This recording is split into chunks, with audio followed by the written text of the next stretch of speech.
Lembra que a forma como você se relaciona com o mundo, a forma como você sente, como você enxerga o teu ponto de vista, tudo isso é muito único, é muito próprio seu e de cada um, sabe? Sei lá, bilhões de pessoas nesse planeta Terra incrível, maravilhoso. Cada ser é um universo particular. E cada ser vai viver mesmo em um mundo, sabe? Um mundo próprio seu. Tá tudo conectado, tudo interconectado, mas ao mesmo tempo tudo é muito único, sabe? É sempre um ponto de vista, por mais que, como eu vi hoje uma analogia que eu achei muito interessante, é como se fosse uma casa e tem várias janelas, né? Então, da minha janela eu enxergo as coisas de uma forma, né, de um ponto de vista, de um aspecto aqui. E aí tem as outras janelas e ninguém vai ter a mesma visão que a minha, porque a minha visão, ela é construída a partir das minhas experiências, da minha ancestralidade, das experiências da minha ancestralidade, sabe? Da programação que essas pessoas tiveram e que passaram adiante, da minha alma, que é única no mundo, sabe? Então, são muitas particularidades. E aí, a pessoa que está na janelinha do lado é a mesma coisa. Como ela está na janela próxima à minha, a gente vai ter várias ideias que vão ressoar, né? Que a gente vai parecer que vê da mesma forma. Mas, na verdade, não é igual. É único, né?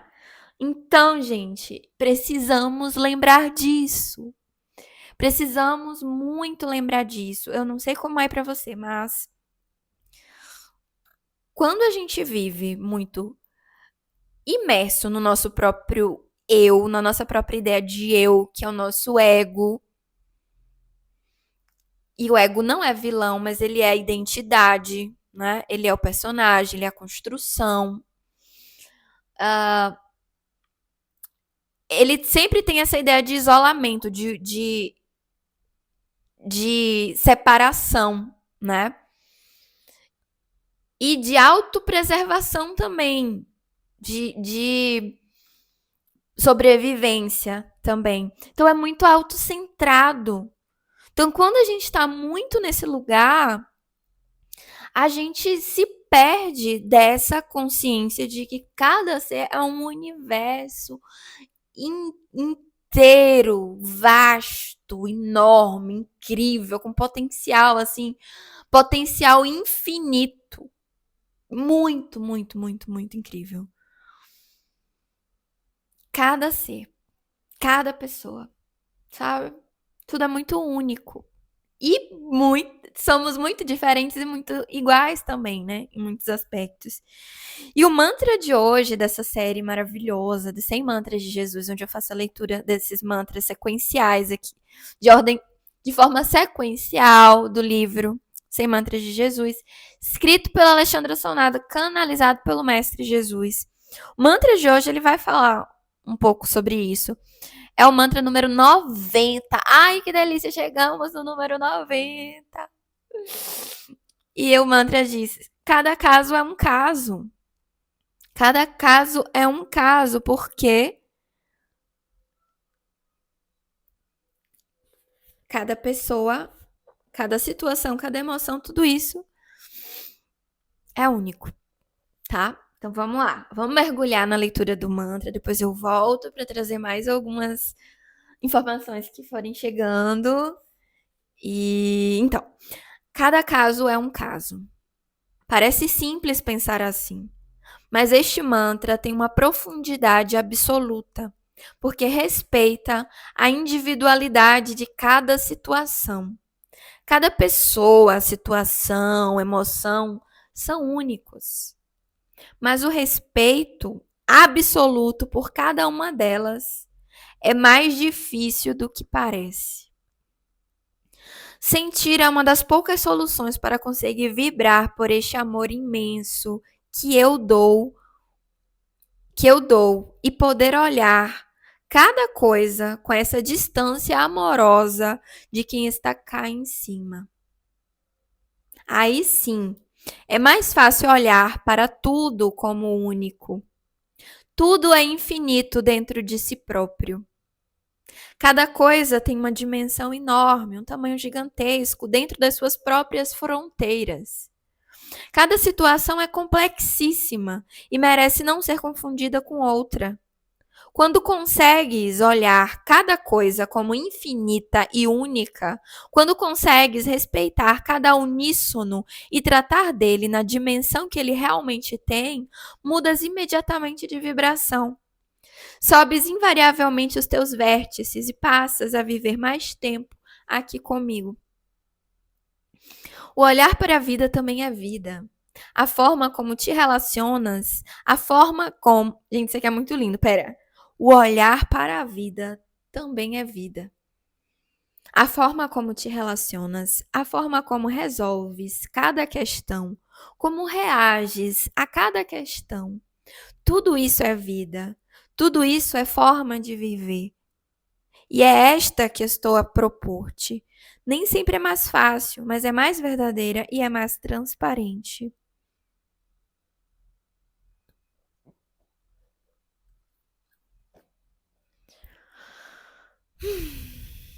É esse respeito, né? Esse respeito à individualidade, à diferença, ao diferente. Respeitar quando o outro não enxerga as coisas como a gente, quando o outro não sente como a gente. E nutrir, inclusive, quando a gente entende isso, né? Que as pessoas são tão diversas, a gente tem a possibilidade de nutrir na gente a curiosidade, inclusive. A curiosidade e presumir menos. Assim a gente diminui, né? Esse nível de presunção.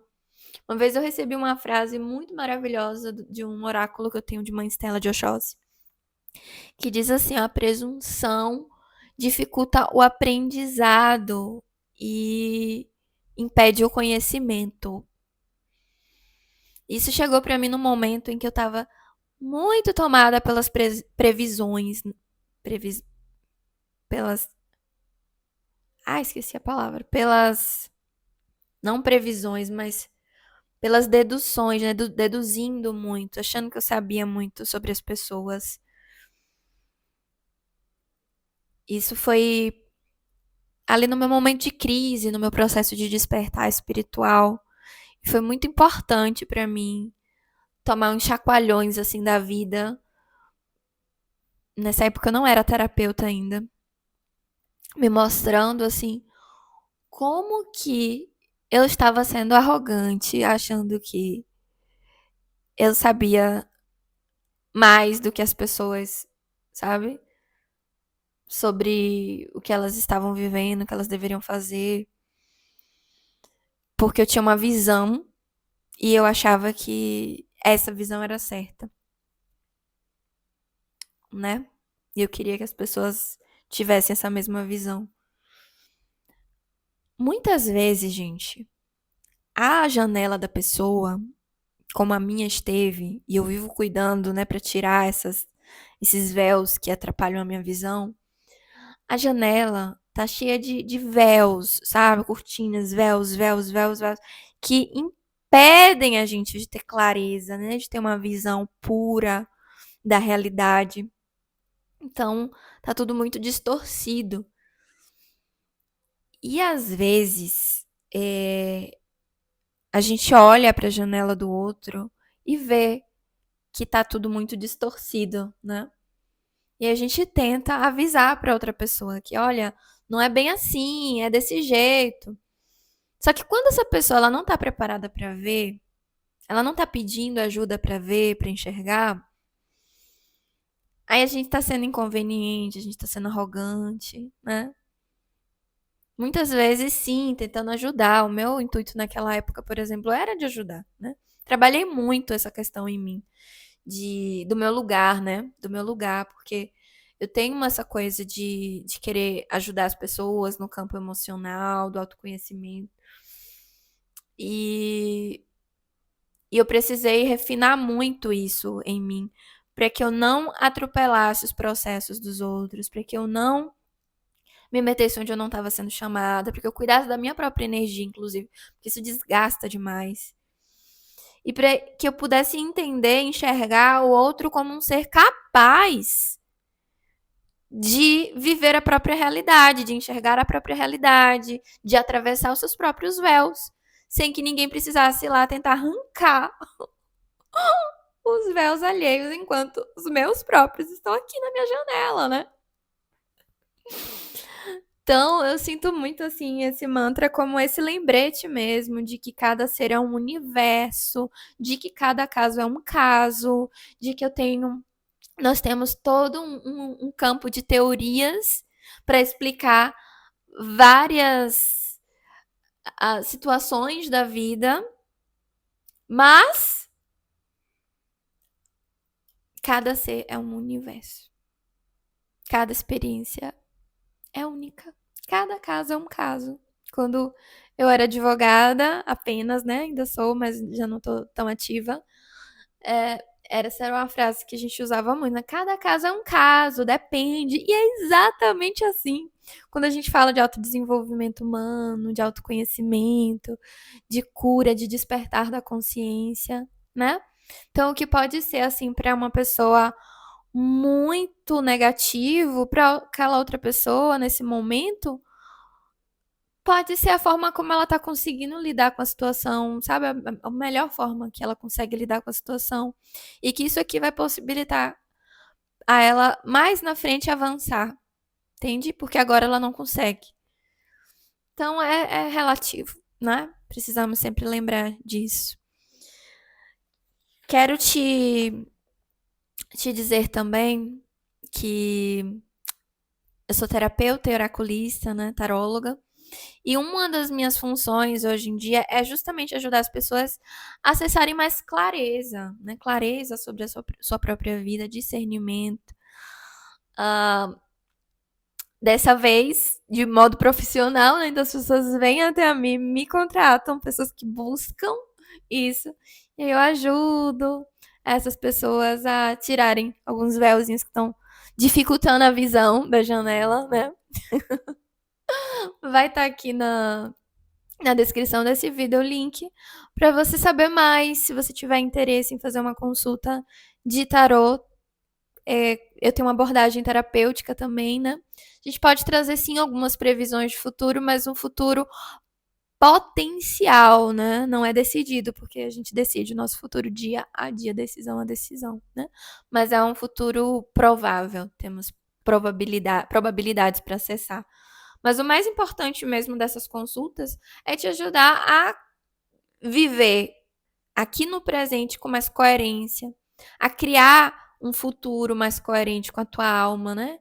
A se encontrar, a realizar os anseios da tua alma e se tornar quem você nasceu para ser. Isso tudo é muito mais possível e viável com o auxílio do tarô, que funciona como uma espécie de mapa da alma, mapa do inconsciente, mapa da vida, para te ajudar a navegar, a caminhar com mais direção e clareza mesmo sobre o que está se passando e sobre como se alinhar, né, com você mesma e com o que você precisa para viver o que você quer. Tá bom? Então, lembra de curtir esse vídeo, de se inscrever para esse canal e voltar para o próximo mantra 91 que vai ser: queres parar de perder? Para de ganhar. Eita, vou até ler, ainda não conheço. O último mantra foi 89. Ele diz: vai ser o que tiver de ser. Tá bem legal esse vídeo, eu vou deixar ele aqui. Vai ter o linkzinho aqui aparecendo agora nesse final do vídeo. Meu irmão, minha irmã, um abraço. Muito bom receber você aqui. Um beijo na consciência. E até a próxima.